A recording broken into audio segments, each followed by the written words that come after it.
Music, dance, theater. It's time to take a seat on the aisle with Tom Alvarez. Hear from performers, producers, presenters, and creators who enrich our lives in the performing arts. Who's on stage? Here is Tom Alvarez to introduce you. Hello, and welcome to On the Aisle with me, Tom Alvarez. On today's episode, my guests are the leadership team of Phoenix Theater Cultural Center. Join me now as I go on the aisle with Artistic Director Constance Macy, CEO William Powell, and Associate Artistic Director Paige Neely. Have you ever covered a carpet stain with a rug, ignored a leaky faucet, pretended your half-painted living room is supposed to look like that? Well, you're not alone. We've all got unfinished home projects. But there's an easier way. Thumbtack is the app that makes it easier to care for your home. Pull out your phone and in just a few taps, search, chat, and book highly rated pros right in your neighborhood. Download Thumbtack and start caring for your home the easier way. Getting the smile and confidence you've been dreaming about, all from the comfort of your home, isn't a total mystery with Byte clear aligners. Just don't be surprised if all your friends start asking, "What's your secret?" Begin by ordering your at-home impression kit today for only $14.95. Byte clear aligners are doctor-directed and delivered to your door. Treatment costs thousands less than braces, plus they offer flexible financing, accept eligible insurance, and you can pay with your HSA FSA. Get 80% off your impression kit when you use code WONDERY at Byte.com. That's BYTE.com. Start your confidence journey today with Byte. Welcome, Constance, welcome, Paige, and welcome, William. I'm glad that we were finally able to pull this together. How are you guys? Good. Good. How's your day going? Wet. Paige likes the rain, though. I love the rain. It's been pretty nice and calming. Yeah. Okay. So let us fill in the audience first of all on what it is that all three of you do at the Phoenix Theater. Let's start with you, Constance. I am the Crystal DeHaan Artistic Director at the Phoenix Theater Cultural Center. I choose plays for the Phoenix Theater to produce, and along with Paige and our production manager, Zach Hunter, I coordinate the whole schedule for the place. And I meet with different community service groups to see how we can fit them into the cultural center. So I spend a lot of time looking at the calendar. Yeah. Paige? My name is Paige Neely. I'm the Associate Artistic Director for Phoenix Theater Cultural Center. My role is to assist Constance in the selection of the plays for the season, also helping with the programming at Phoenix Theater and bringing also groups into the theater and the space, as well as managing the Michael O'Brien art gallery that we have there. And William. I am the CEO of the Phoenix Theater Cultural Center, and it is my job to oversee all of these things, as well as to manage the budget and assist with fundraising and to work on the capital campaign and be the direct contact with the board of directors. Okay, Constance, how long have you been in place now? When were you appointed? So I was appointed in June of 22. But I actually started as an interim in February of 22. So I've really been at the theater just over 2 years now. And how about you, Paige? It'll be my 1 year in July, so almost a year with Phoenix. Time flies. I know. Yeah. So many exciting things have happened since. Okay, and William? My 1 year will be in May. Okay, so you're all fairly new. Mm-hmm. Your team, right? And Yeah. I take it you Yes. operate as a team. Yeah, we're a great team. Very much so. So how are things at the theater? Let's have an update. I think things are going well at the theater. We have right now playing a play called A Case for the Existence of God, which has been produced by the American Lives Theater. This was a last-minute addition because we had a cancellation, and so just by circumstance, the district theater was really not available to them. And anyway, blah, blah, blah. It worked out well for everyone. This play is now in the Russell Theater opening this Friday. And I will be there. And what's up with you, Paige? So yes, we just had our opening reception of Urban Valentine, which is by Rebecca Robinson. Mm-hmm. She's a mixed multimedia artist, and she had her exhibit opening on First Friday. So she will be in the gallery until April 28th. Okay, what is the gallery? For those who have no idea what you're talking about, Yes. The gallery, describe it. So it is the Michael O'Brien Gallery. Mm-hmm. It is inside of Phoenix Theater. It holds about 380 feet of wall space to hang about 30 to 40 pieces of artwork.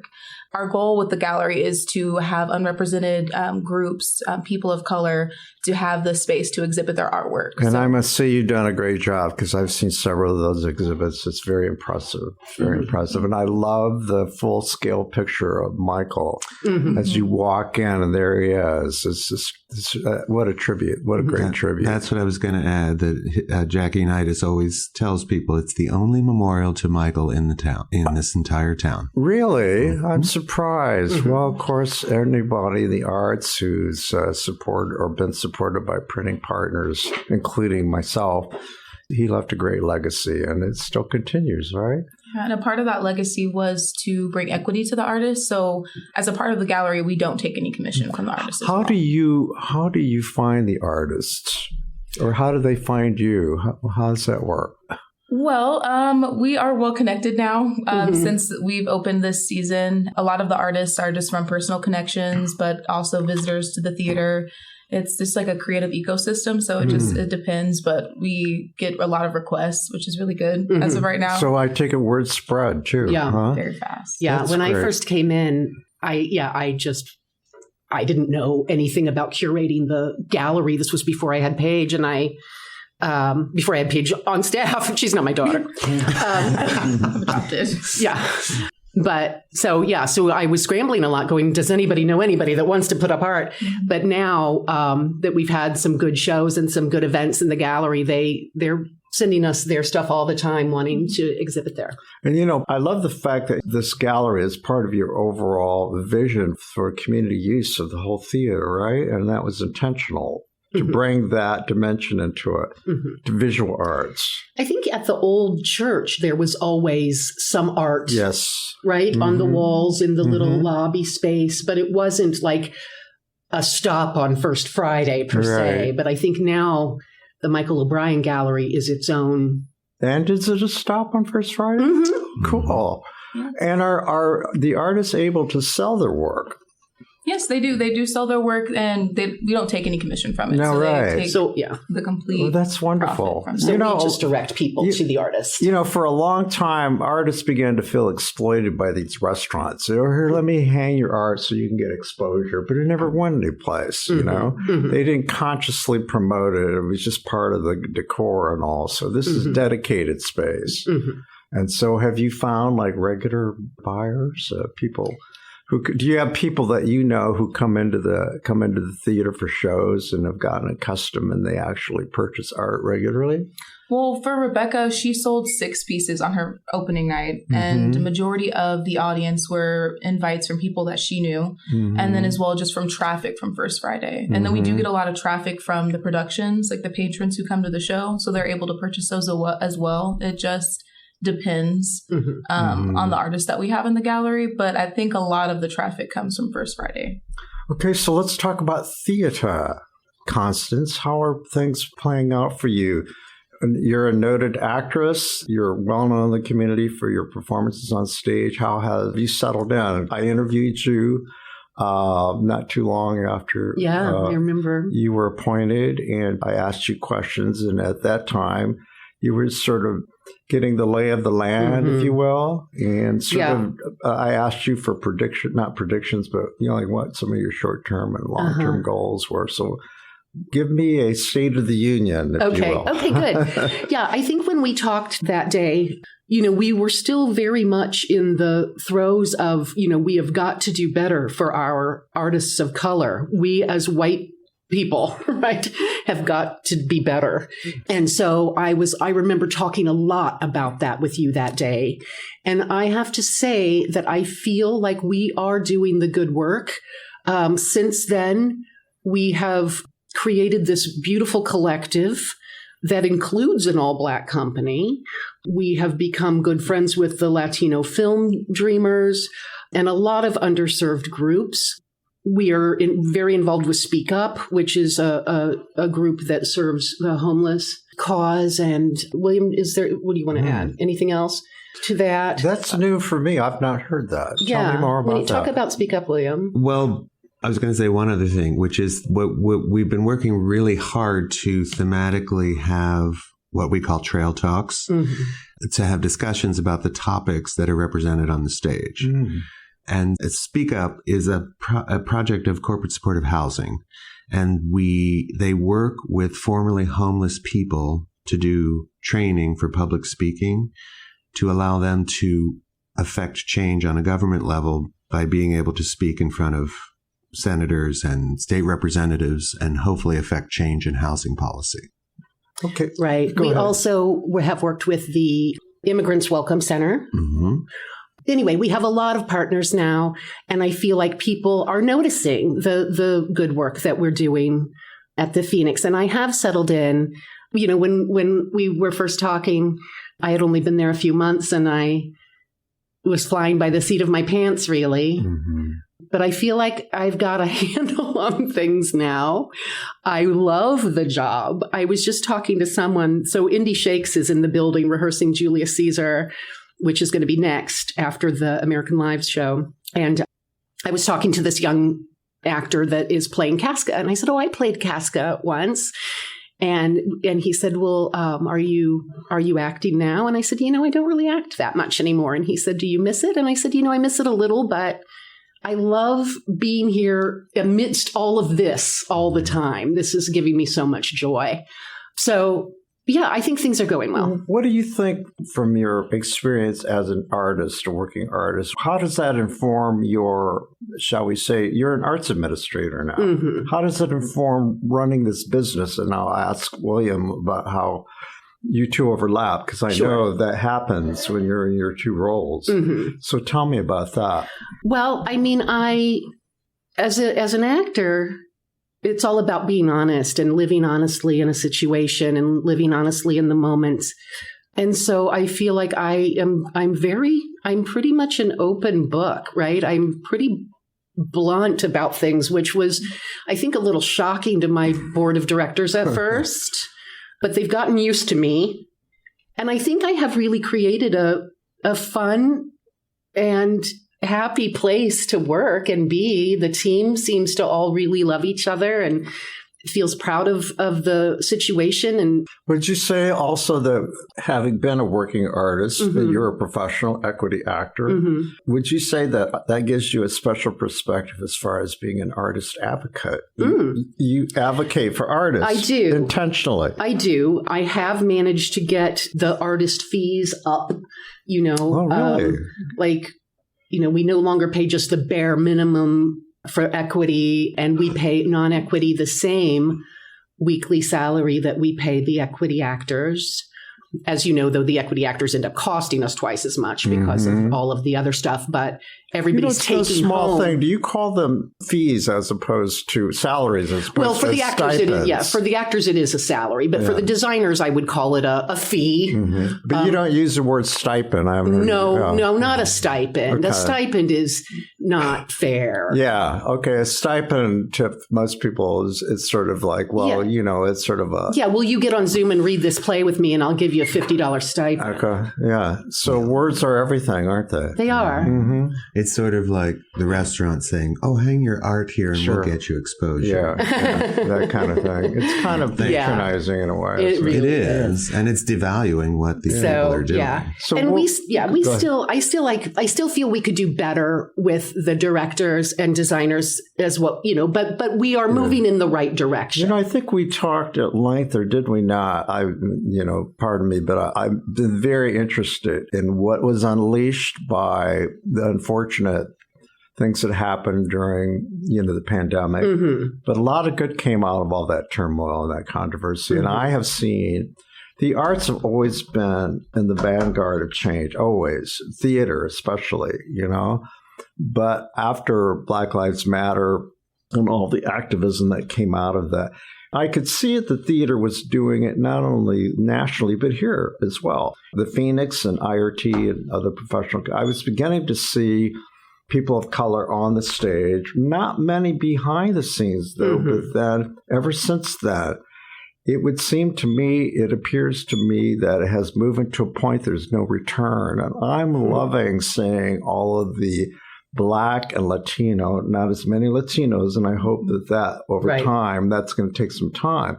But certainly Black designers, costumers, lighting, stage managers, that to me is a joy. It's not just representation on the stage that you are intentionally, you told me you were going to search out those people. And you were going to do internships. And Paige is one of our interns. Well, she's not an intern. Well, tell me, I have a stake in representation. You know, I've been in the wilderness for years. When I first moved here, there were 10 Latinos, so you could count on your fingers. That's how I felt as a Democrat in Hamilton County. There were just a few of us. And, you know, and Brian was like, he was the one who started the ball rolling, and we'll get into that later. But from your perspective, Paige, what are you saying? Was I, in fact, you know, are my observations correct? Yes, they are very much so correct. So it's about access and opportunity.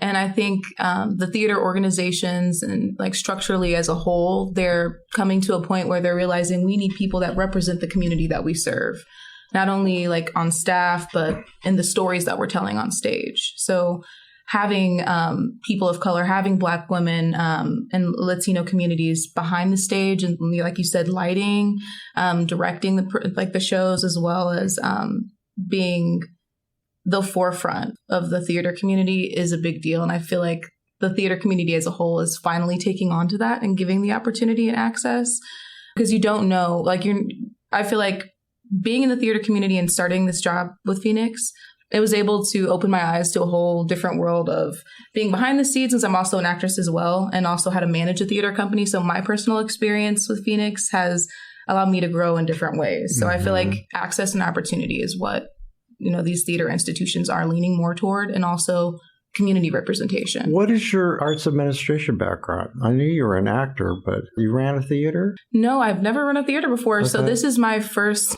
associate artistic director position. Okay. I have directed 2 plays when I was in college. Okay. And where was that? Clark Atlanta University. Okay. Okay, so you're from Atlanta. No, I'm from here originally. Okay. Went to Atlanta. Is that a historic Black college? HBCU. Oh, very cool. Okay. Yep. And were you involved in theater, educational theater? Were you on the stage? Theater arts and broadcast journalism. Okay. My first production was Go Ask Alice, which is one of my favorite plays. I got to play a crazy teen woman, which is kind of similar to the role that I played at 2 Mile Hollow in Phoenix, where she goes off and she's discovering herself and, you know, finding herself. And it was a perfect role for me at that time. And as you know, having reviewed that show, I loved the blondes. Oh, yes. And your performance in particular. Thank you. Was just great. I love Mary. I didn't recognize you when I met you. You had to remind me. Okay. And all right. It's different without the wig on. Yeah.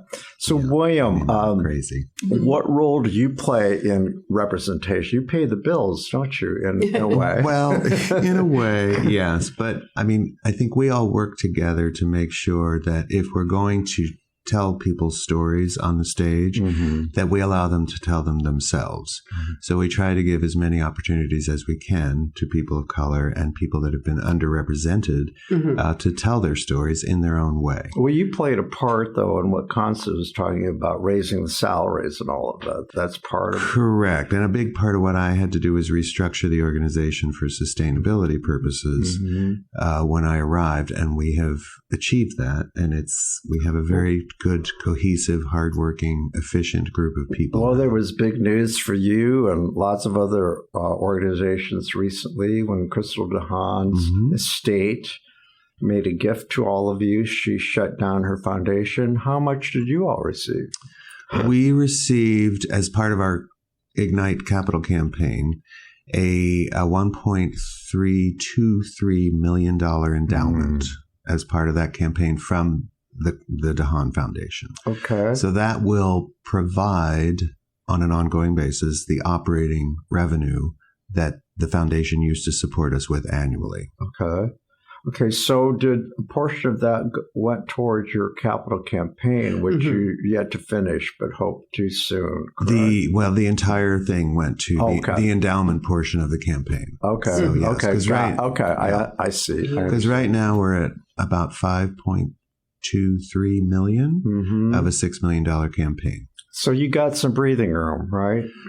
We just had some. We're calling it Reignite because I had to get in there and figure out what needed to change, what I was doing, and what we needed to look at. And so now we're reigniting the campaign to finish up that last little bit. And I start with meetings next week. So tell me about your background. Many years ago, when I was but a young person, come now. You come off as youthful to me. Well, not when I wake up in the morning. I'm just grateful I do. When I first graduated from college, I did a lot of nonprofit work. Where's college? Denison University in Ohio. Okay.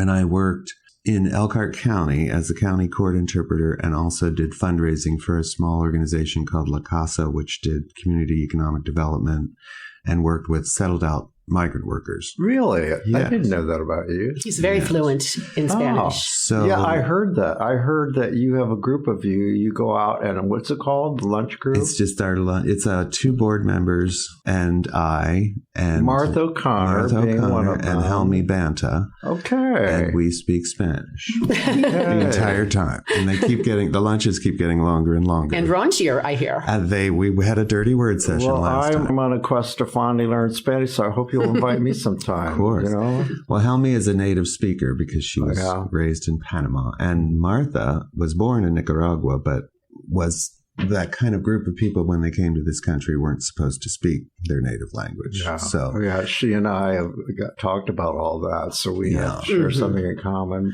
And then we just learned recently that another board member, Linda, also speaks Spanish, so she's going to be joining fun. us. Yeah. So that's so important. Group. And let me shift this discussion for a minute to tell you how. For me, I mentioned before, meeting Brian was for all kinds of reasons, but more so because his father's Mexican. He and I immediately bonded because of our shared heritage and culture. And, to see his dreams come alive whenever I go to the theater now and I see African Americans, depending on the material that's being shown. But, it used to be that no one has a better perspective than I do about audiences because I go to everything. I cover everything, and I have for years. And it is a clearly segregated community when it comes to the arts.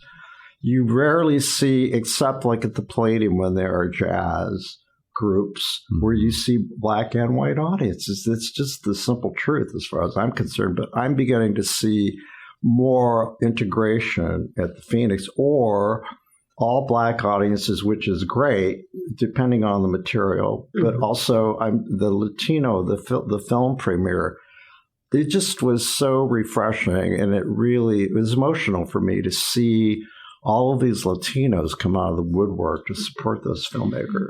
Right. And the energy was so truly palpable. It was just a very... The Secretary of State was there. And I could see Brian smiling down from heaven because that's what he envisioned.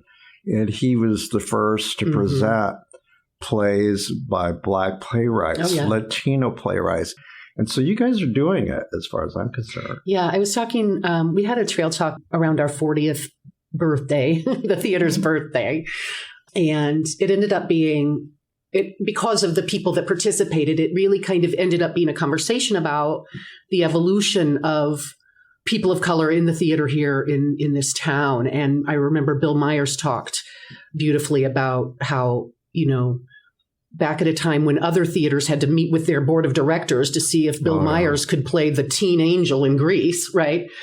Bill Myers is mixed race. Meanwhile, Brian Fonseca was producing the August Wilson cycle and a lot of bilingual pieces. Yeah. Jose Rivera, or Luis Rivera. I was in a play that he directed called The Promise. And it was an all Latino cast, except for one person. That was revolutionary. Yeah, nobody else was doing that. Yeah, so Brian was the first mainstream theater. LGTB stuff, longtime companion, and when people Angels in America. He faced a lot of criticism. What was the play that people picketed? Well, he and Ron Spencer were picketed quite a bit, actually. Yeah, well, I do. Yeah, people picketed Theater on the Square too.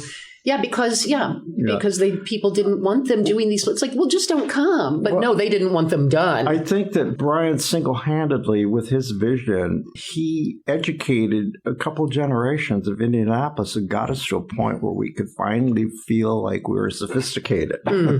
We're knowledgeable about the world. And he started, I think that single-handedly what he did through the institution was to educate masses of people over all those 40 seasons, if you will, or up to the point where he left the theater. What was it, 35? 18. Yeah. So in any case, his legacy lives on. And, I have to address the elephant in the room, but I see that a lot of healing's taken place ever since he left, and that controversy that ensued. And I don't want to talk about that, but I do know that I'd like to think that if he were here today, that he would be pleased that his legacy lives on and that his mission lives on, and all the rest that happened. Many of those people have moved on, and I hope that people have moved on. I hope so too. Right after that happened with Brian, being dismissed, then right after that, maybe a year later, was the pandemic. So when I came in after the pandemic, I felt like, I guess I didn't really actually know what Brian's plans had been for this place. I just knew we were in a place that we couldn't really afford by ourselves. And so, started working toward making this a bustling hub for all kinds of artists. But then recently found, as I was digging through files, this video that was made before the building was built, and it was narrated by Gail Steigerwald, and she's talking about this cultural hub that it's going to be. And I use the word cultural hub all the time. And so I thought, then we're on the right track. We're doing what was intended to be done here, right? I just think it just kind of got lost with the controversy that surrounded Brian's dismissal, and then the pandemic after that. It's just the mission got lost. I love the physical manifestation of that vision on the banners hanging on the side of your building. And all of the representation of faces, well chosen photographs. Who thought of all that? I think Tony, and we had each of the Tony resident Crawford, companies. Tony, I work with him regularly. Yeah. He's really on top of things. Yeah. You're to be commended by having someone like him on board. He's so funny. We love him so much. And he really represents your mission quite well. He does. Yeah. So your talents and your experience are needed because it is a much bigger budget than the church was, right? Correct. And not only do you have to you have to pay off the building at some point, but you also have to maintain it, and that's no small effort, is it? Correct. Yeah. And that was all part of our campaign. Was a portion of it was for debt, for endowment, for the program that helps fund Paige's position, and we also have an associate technical director position, and we have a building maintenance fund that was established through the campaign. So, and then the other thing that I enjoy doing is kind of helping with coming up with ideas for expansion of programming related to theater. And just coming up with... you're also always having to think of income or revenue streams, right? Yes. And what are some things that you're doing? How are you doing on your rentals? We are actually trying to... We have our last big rental this Saturday. And what we realized was once I was able to get a balanced budget, it really didn't involve a lot of rentals. We have a few small groups that come in quarterly, but we're not a wedding venue. And we're not actively seeking that. It takes so much staff time away from trying to do the mission. Okay. That we are able to balance the budget with having more theater, which really should be our goal, more diverse theater. And frankly, by Constance working very diligently and Paige to develop this whole, the resident companies or collectives, because we have two different names we call them. And so they're doing more and more theater, so we're getting more and more people in the door. And that's one of my big things with the programming is how do we get more people in the space? How there And should if you're always doing, be people. and if you're doing the good work, you can seek like national funding, regional funding. Right. You don't, and just to shut down, to shut down for a day and host a wedding, it's like, this is not what I signed up to do ever, right? Yeah. So, And the entire staff has to be there to help, make sure people stay making where sure they're there's going to ice, be. making sure. A lot of your colleagues have to host weddings in order to keep the doors open. Yeah, right? but we have figured out a much better way to actually earn revenue from art. Paige, talk about the educational programs. Oh, and this is exciting too. Oh, yes. So we are in the works of planning Phoenix Theater Cultural Center's Playbook Project program. So it will surround involvement with local schools, high schools, K through 12, and bringing them into the theater. So this will also provide work opportunities for them. We're partnering with Simon Youth Foundation coming up in August to come to see what the Constitution means to me by American Lives Theater. Because, if you do not go to theater as a teen, you're never going to be a theater goer. Well, I want to be transparent here. I mean, if I were worried about conflict of interest, I would be gone a long time ago. But I am. I'm involved in so many things. In fact, we had a wonderful conversation. Martha Connors asked me to participate in the committee for Latino outreach, and I am so excited because I told her all about my neighborhood of Hallville. I'm there because of Brian, and yet I see all of these Latino kids all over the place. And it's a Black and Latino for the most part. Hallville is the West Side. And I think about all these kids and how they could access the arts and all that talent, all that intellectual property. And it really just I'm really excited about helping. Yeah, it's underway. We're fleshing out the structure of it, but it's really just about giving the students opportunity, putting theater in front of them and saying, this could be you. But that's not an easy matter to get kids in buses to your plays and all of that, is it? It's not. Well, we're figuring that out. Yeah, this will be an experiment because we've never brought kids in buses before. Yeah. But I think it's a planning process, but I think it well, IRT does it regularly. It's been part of their programs for years, but but I'm just saying there's a lot of bureaucracy involved, isn't it? And the interesting thing is we're not only partnering with the Simon Youth Foundation, we're partnering with American Lives Theater because it's their production that's going to offer. We're working with them to offer student matinees, which we never have really student matinees. So it'll be our first and a lot of programming around that show itself. Well, back to Latino outreach, what are some of your ideas about doing outreach in that community? Well, William was reading some plays in Spanish that what was that playwright's name, Paige? Do you remember? He was one of the We called him the Silver Fox. He was what? He was one of the filmmakers from the film. Juan Carlos. Which one? Which one? The older Juan Carlos. Okay. Silver Fox. I think he did the main film that was done. And he sent me a couple of plays, which I now have to read aloud and translate for Constance. Me, because I can't read that. Because the board had told me that they had tried to do some Spanish language plays years ago. And they said, of course, we lost our shirt. And I said, well, if we can fund it, we'll do it anyway. Maybe it just a reading one night. You don't have to do a full-on $45,000. Yeah. Right. If you think about it, when Brian was doing them, there was a very small Latino community. And now that's changed. Yeah. I feel like they're looking for the whole West Side, really. And so I'm hoping you've got a built-in market. Yeah. Well, and I'm hoping we can partner with the film group to do a reading of one of these plays. It would Do be you lovely. see a Latino-based theater company on the horizon? Oh, of course. That would be grand. Yeah, I feel like that was one of the goals of the district when the CICF changed the district over and remodeled and stuff. And I mean, they have Ben Rose there now with the Indie Black Theater. But I think down the road they also wanted to host a full-time Latinx company. So we will have to push that forward. I feel like hopefully in my lifetime, we will have all these diverse theater companies happening. I do think this is a really great arts town, and I just want people to notice. Has there been any interest from the Asian community, Native American community, the Indian community, which is really huge? Yeah. We have an Indian board member, but we have hosted a couple of documentaries, and one that brought out a lot of the Islamic community. It was called, well, I shouldn't say Islamic, Arab, because they're not actually synonymous. Right. It was called Arab Indie, was the name of the documentary.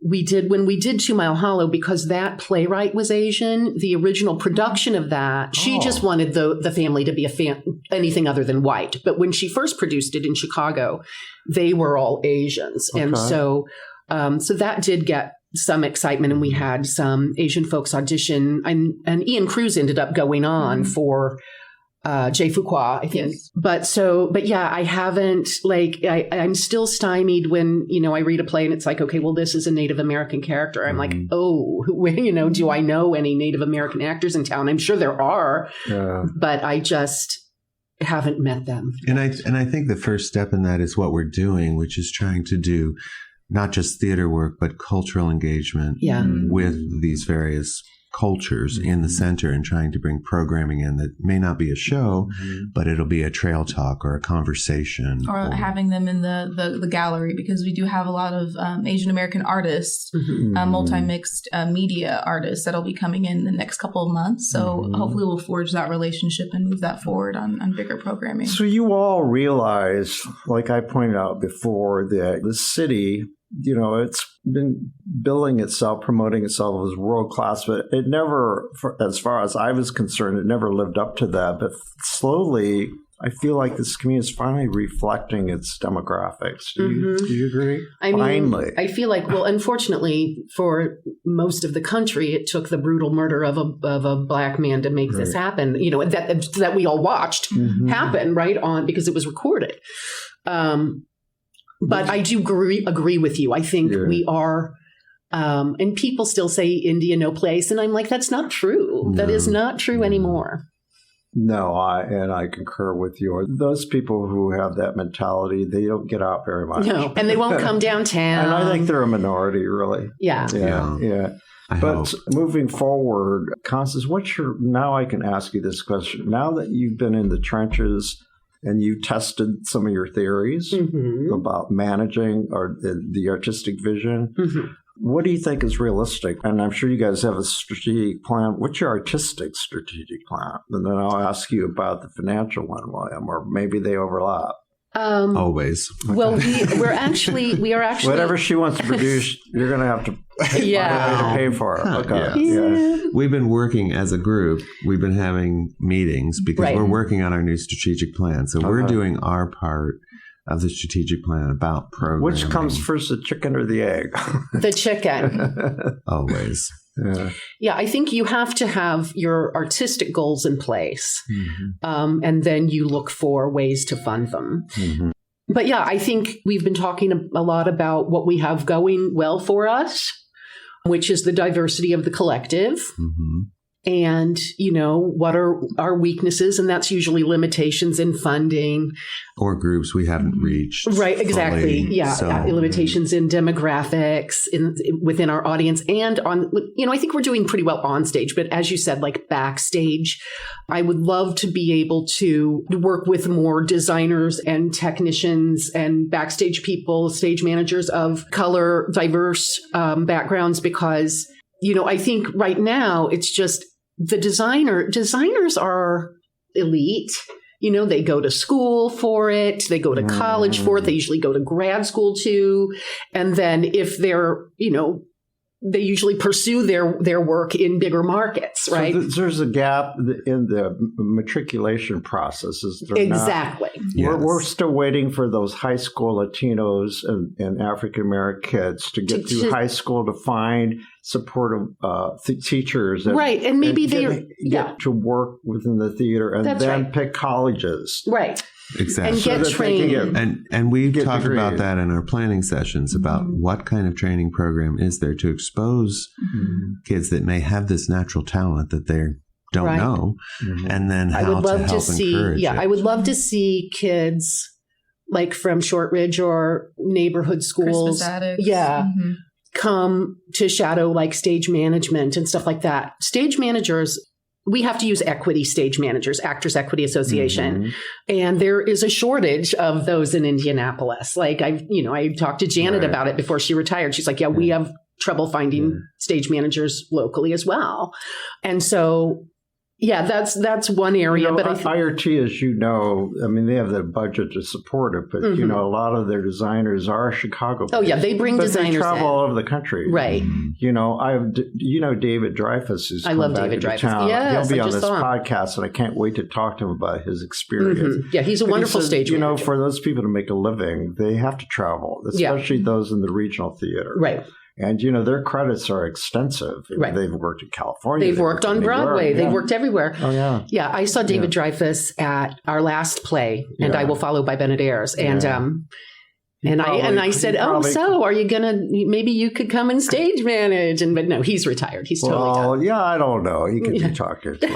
No, he's going to miss it sooner or later. Okay, well, let's hope. If he listens to this, he'll hear us talk let's hope he plays this podcast and goes, shout out to David Dreyfuss. But anyway, my point about all this is that it's a generational thing. It's not going to happen overnight. Bringing these kids into the system, And then that's something that, Paige, that you're going to be hands-on trying to make that happen. Yes, making the relationships and, like I said, just giving them the opportunity and offering, like William said, the mentorships and the internships and the hands-on experience. Can you at least offer people, students tours? That is a part of what we and take them backstage and show them what a costume shop looks like. Because what we realize is field trips. People that don't know what they want to do because they've never seen it. They've never seen, it might be in their head, this weird idea.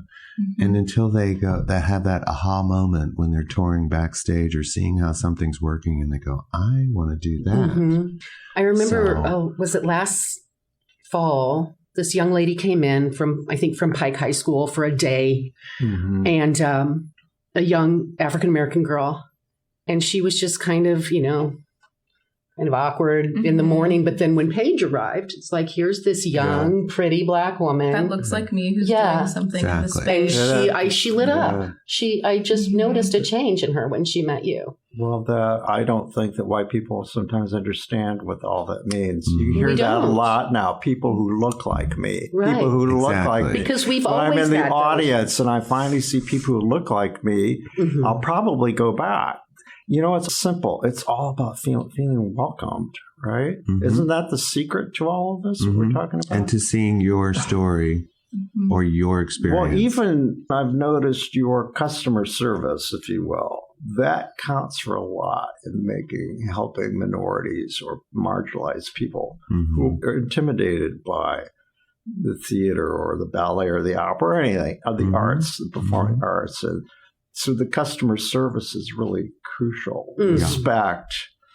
From the time they're making their reservations to the moment they leave, they feel like they're being treated with respect and dignity, right? Yeah. Making people feel welcome is a huge goal. Do you train all of your people, like everybody from your ushers to your ticket takers, the people in the bar? Yes, I am crazy about customer service. Very and we train people. If we see something that wasn't quite right, we redirect, we give people the skills. And I've noticed that, by the way. I think that you guys are really doing a commendable job with all that. Yeah. And again, my perspective is because I go everywhere. You can tell that's become, because it's so competitive and you're all looking for the same audience. Right. That's what people have come to expect, don't you think? Yeah. And like a restaurant. Yeah, exactly. If you want them to come back, they have to have a good experience from the time they step out of the car until the time they leave. I'm just asking questions that other people probably have been interested. So if something's not quite right, who do I complain to? And will they take care of it? Or are they just going to blow me off? Usually they would complain to a house manager. Okay. And then they would be given, they usually have the authority to try to figure out the situation, or they would contact one of us and we would say, okay, this is how you should handle that. Yeah. And they will always write it up in their house manager report that night. And then if I read that and I'm like, oh, that's not how I would have dealt with that, we'll reach out to that patron. Yeah. We always want people to feel like they look forward to their next visit at the Phoenix. Do you ever get a chance to talk to people after a show and you find out, oh my gosh, it's their first play? What is that like when you encounter people like that? I enjoy, and I'm not sure if it was their first play, but that have never stepped foot in the building. And then I just take them by the hand and we walk all over the place and they're just, oh my goodness. So especially the bathrooms. They love the bathrooms. Yeah, we've been voted best bathrooms. Let's talk about those red bathrooms. I used to find them really off-putting. What do people make of all that? They love it. Are they comfortable with the unisex? Well, you're all welcome. I had a man. Does that creep anybody? No, I thought it was very interesting. One night, a man, probably in his 70s, he came out and he walked up to me because we have our badges on. And he said, "You solved the problem." And I said, "I'm sorry." And he said, "The bathrooms." He said that was. Well, he said it was just a very natural experience. It wasn't. It's because they're their own little water closets. You can't see anybody's feet. You can't hear anything coming out of them. They are little rooms. I call them the water closets. I would have liked to have been on that community to do the design on all that. My only thing is... Do you know is... anything about that history, about all that? That's probably the architects and trying to figure out how to have restrooms in a space. Right? Well, let me ask you this. Has anybody ever said, I'm sorry, it's too red? I have always found it to be aggressively red. I'm going to add my 2 cents worth. It took me some time getting used to it. Yeah, I get it. It's part of the logo. It's part of the whole thing. Everything is red at the Phoenix. The Phoenix is red. The floor is red. But people love to come in and do photo shoots and take photos in the bathroom. We always see people. Always selfies in the bathroom. Taking pictures. What about those weird sinks? Do you ever get that? We're still a little mad about whoever decided those faucets were a good idea. Yes. But I think they were chosen because they kind of look like birds. But unless you have tiny hands, How do you mean? What Everything do you mean? is bird related. Because it's like there's the jut out and then the faucet handles like this. That's just what my assumption, because I don't know who picked them. Yeah. But they are so low to the sink that I'm always bumping my knuckles on the faucet itself. I actually looked into getting them replaced. Oh, my God. Yes. Because when a valve goes bad, plumbers come in and they're like, well, that'll be $3,000. Oh, my gosh. Like, okay, there has to be an alternative to this. Yeah. William has been under the sink with a wrench himself. I went and bought valves and replaced them myself because I was like, that was $50. And as far as the place where all the action takes place, the facilities, like the main stage, I love the main stage. I love the black box. In fact, I'm so glad that the black box is part of the equation because, obviously that speaks to the roots of the Phoenix Theater, that small, intimate space.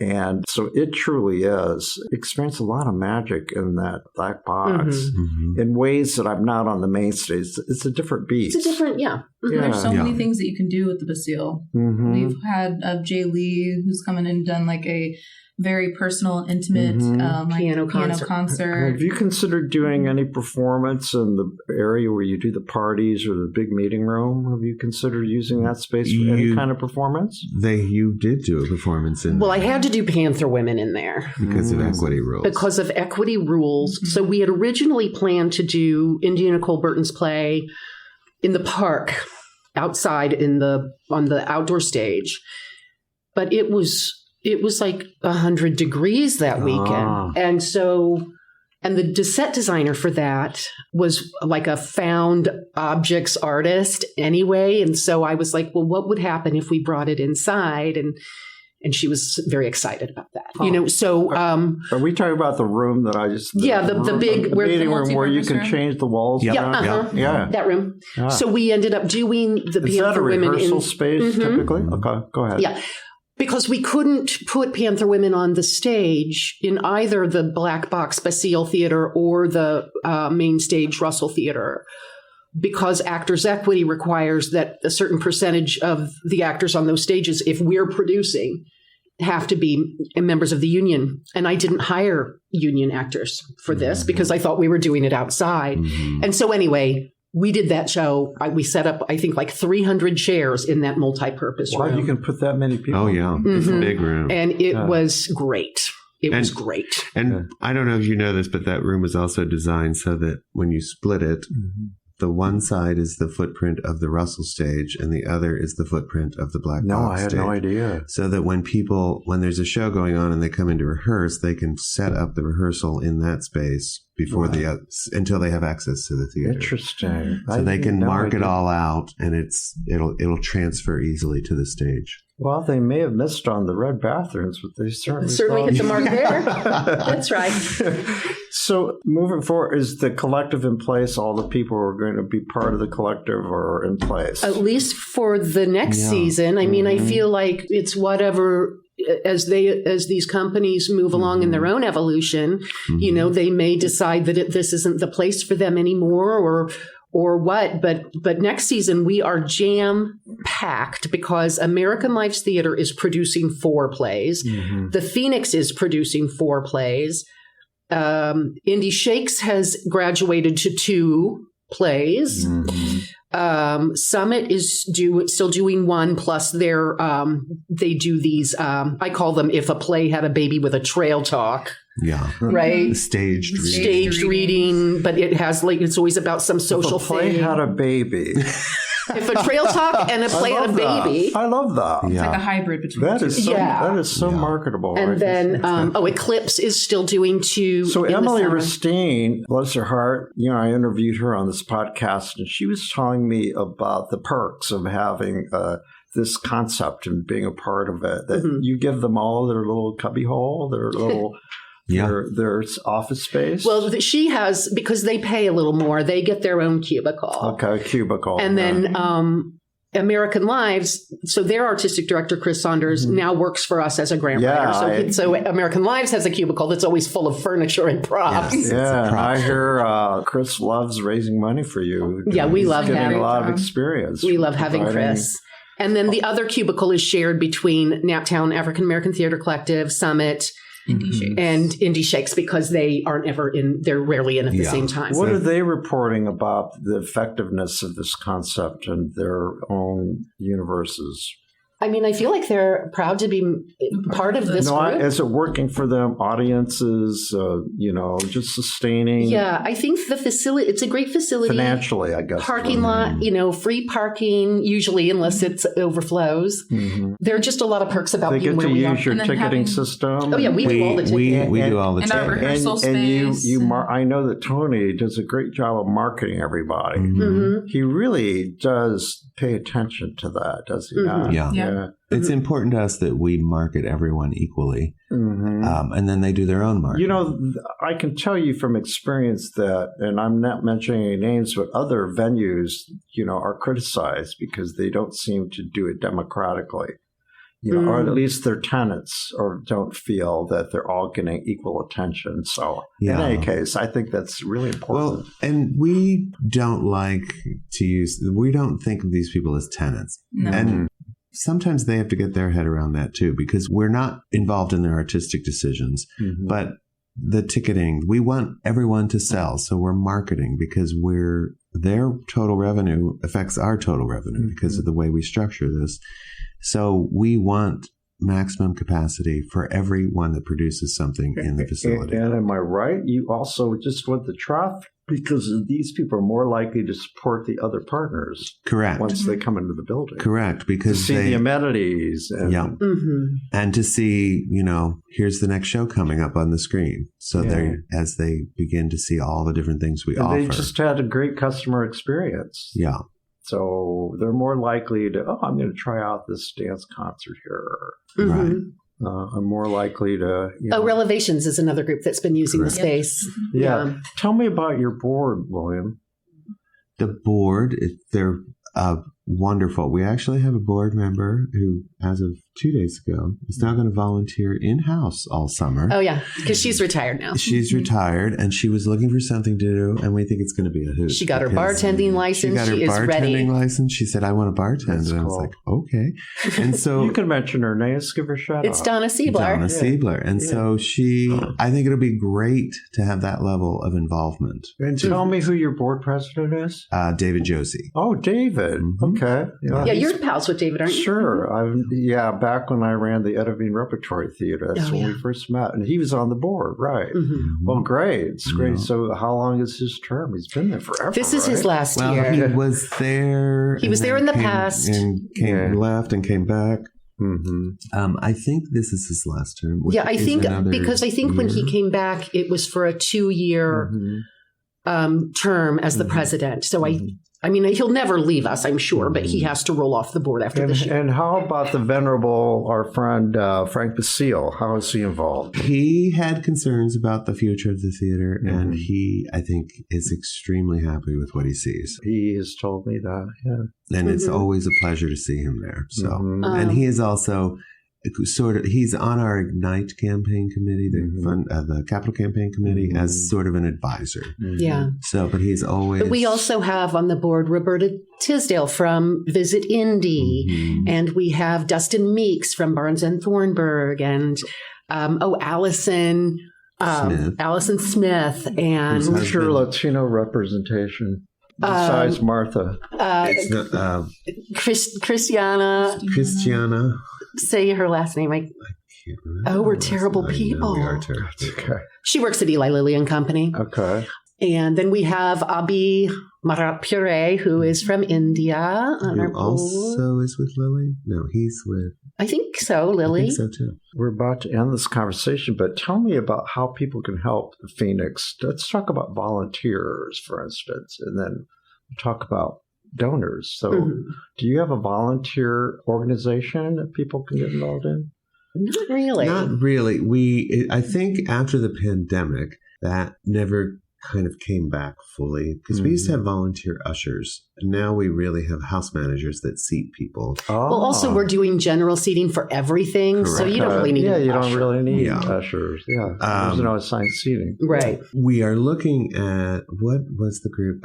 Actors Inc., which is Sandra Gay's group, is operating out of the Phoenix. Okay. And she has connected us. Do you remember what the volunteer group was? Ambassadors, are they still around? Yeah, it wasn't them, it was somebody else, but it's all senior volunteers. Okay. So we're gonna look at that a little bit. Constance, do you remember the ambassadors? I do. Yeah, the senior group. I haven't heard the name for no, but I mean, I still I mean, so you don't need that kind of a system. We don't really need front of house assistance like that. We do have a group coming from Citizens Energy to help us one day in a couple of weeks, and they're going to came last year. They're going to pull weeds and clean windows. They do all kinds of stuff. So tell me about how people who are interested, who might hear this, or how can people become involved in terms of donors, becoming sponsors, advertising in your program, all of that. www.phoenixtheater.org. Everything is on the website, and they can contact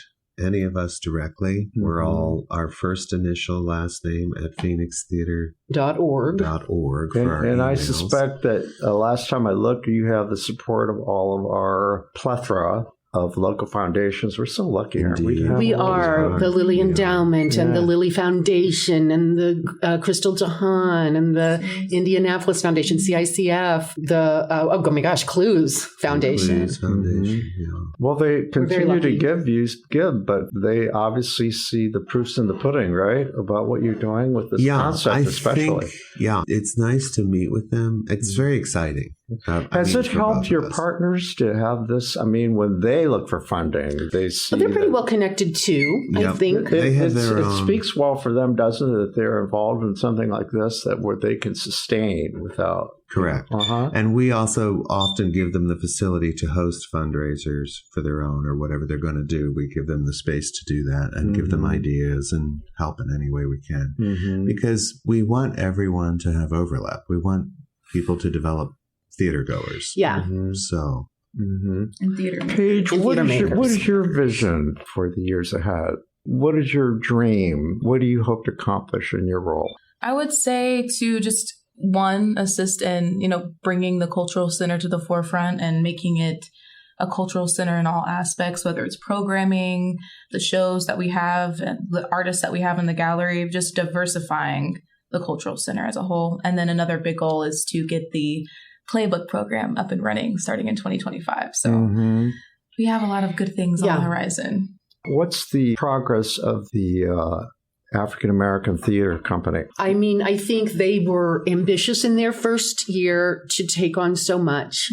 So we ended up dropping one of the titles off. Their decision to do that. Okay. And next season, Did Ma Rainey's do well? It did. Oh my goodness, Ma Rainey and Detroit 67. I loved seeing the fact that Brian took it to Ireland once. She did. It's got a well, they great went all over the history. country first, and then so the Phoenix had won like a little regional contest, and so then they went Sandra to like Gay was in that production. She was. She played Ma Rainey. Yeah. And then they went to like Oklahoma for like a national. And I hear that Ben Rose was in this past production. I'm so sorry I missed it, but it did well. It did And very Ben, well. what's great was Ben is really a trombone player in real life. So that was fun. So he looked very authentic up there. Wow. But anyway, what I was going to say was that Naptown next season is going to do 2 plays. I'm not going to tell you because they haven't announced yet, but they're going to do one in the fall and one in the spring. And our season, the entire season for all of these people will be announced at our fundraiser in July. Oh, what's your fundraiser? July 13th. What is it called? It's called Backstage Drama. Correct. Because you're going to get to tour all backstage and see how things are made. We're going to give demos of some of the plays that are coming up and opportunities for you guys in the audience to maybe read a scene or, do a little fight choreography, learn how to fall down. I don't know. It'll just be fun. Sounds like Noises Off. Yes, it'll be Noises Off. Yes. Yeah, what fun. Yeah. Fun. July 13th. Okay. Well, listen, as we wind down, do you have any final thoughts? Is there anything I haven't asked you that you want to plug, promote, harp about? Well, I did want to say that with Paige's passion about getting these kids in, which I just think is brilliant, and with Sandra Gay coming in with Actors Inc., we will be serving. Oh, and we also have Tree Sears on our board, and she has a little school called World Changer School of the Arts. And so she brings children in every month for workshops. So we will be serving like kids from like age 8 to people age 98. Yeah. And we're mushing some of them together this summer. We have the young kids in Teresa's film school, her film camp, are going to do a music video with Actors Inc. As the actors. Isn't that going to be a So it's going to be very funny. Yeah. We can't wait. Hey, are you doing anything for seniors? I got to speak up for my age. That's Actors Inc. And we do. We also. I didn't realize that. Yeah. So, but Sandra doesn't say seniors. She says polka. People of a certain age. Yeah. Oh, yeah. I like People of a certain that. age. So the polka. So we have Actors Inc. is in 2 days a week, and then 1 day a week we have a polka acting class that's free. Yeah. So For anyone.